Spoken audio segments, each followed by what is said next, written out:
Hi, okay, so in this video I'm going to quickly run through my 5-step practice routine.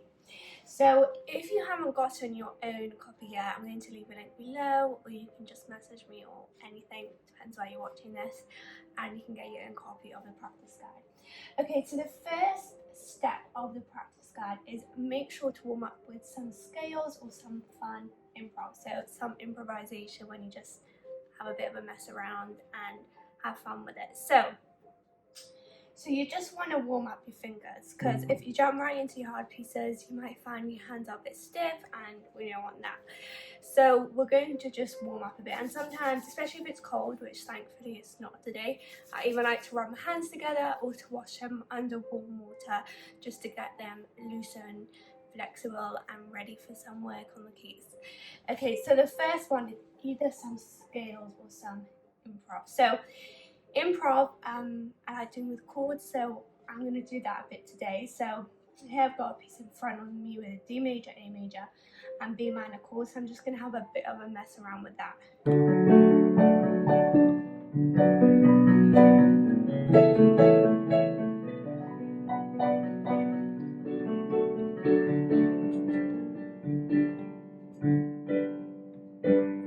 So what's really great is there's no rules, so it can just allow you to loosen up and like get into playing.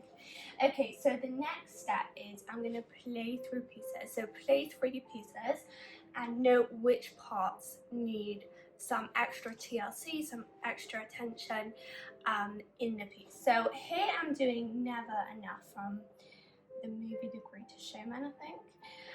So that's the piece I'm working on. Again, it's a chord-based piece, but I use this method with anything that I'm playing. So if it's a Mozart, if it's a classical, if it's a chord-based, if it's a lead sheet, anything.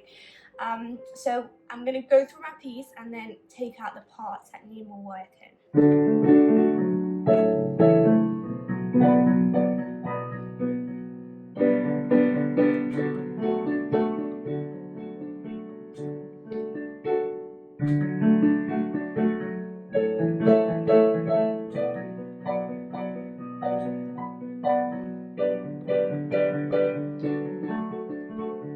So this piece I'm quite happy with. I haven't put in the melody yet.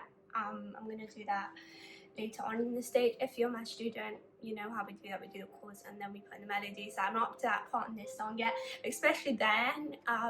Now with the chords it's pretty simple, so I don't have any particular parts that are too hard. But later on, like I said, when I put the melody, there's going to be parts that I'm not so sure of, so I'll practice them a few times. So let's say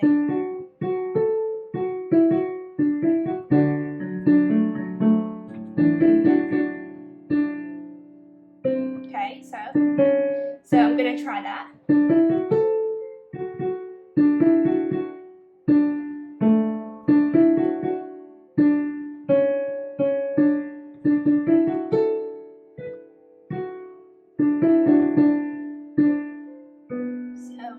Okay, so I'm not so confident on that. You can hear the wrong note, so I'm going to work on that.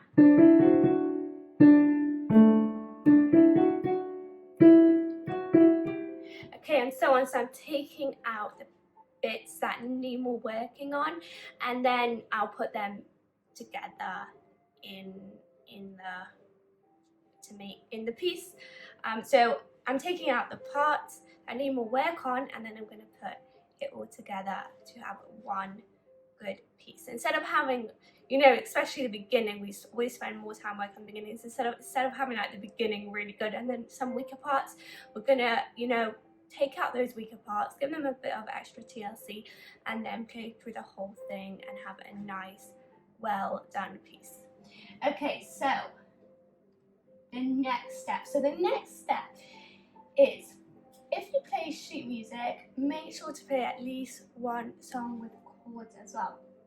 So this will make you recognize patterns in pieces better. So this is a lot about how I teach, how I play, etc. Is that I love sheet music, but relatively recently in my journey I discovered chord-based playing, and I really love doing that. Not just because it helps me play songs like Never Enough a bit easier and a bit faster and a bit more freestyle, which I like for the creativity.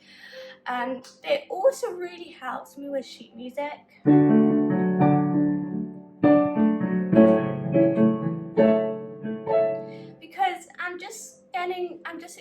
experimenting with the piano. I'm having a lot of fun with it.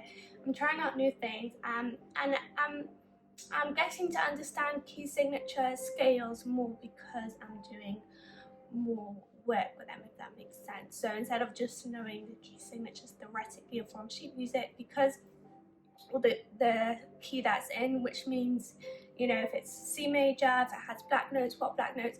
When I play with chords and I'm really working the chords, I find that also transfers to sheet music. That will be in the same key signature.